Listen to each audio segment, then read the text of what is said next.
Developments now in a story that Target 12 investigators have been tracking. A high-profile bill to give Rhode Island students a constitutional right to an adequate education is dead for the year. Target 12 investigator Tolly Taylor joins us now with what he's learned. Tolly?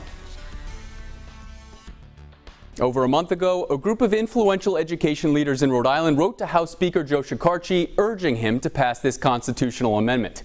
But Shekarchi says he fears unintended consequences. For years, some advocates have argued the best way to improve Rhode Island's lagging K-12 test scores would be to amend the state constitution, giving students a legal right to an equitable and adequate education. State Rep. Mary Messier is one of the chief sponsors of the measure on Smith Hill. I know of fifth graders that are reading on a first grade level. Kids need the right to have an adequate education.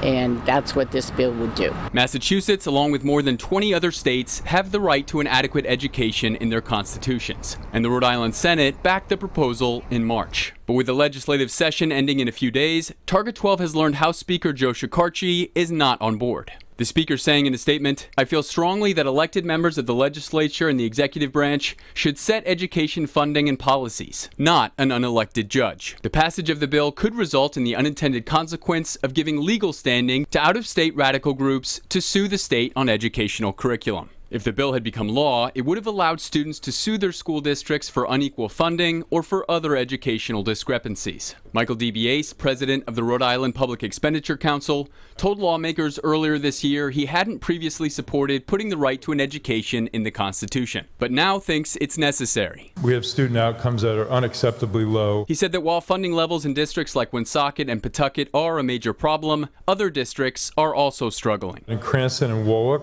the proportion of students that are proficient in math is less than 15%.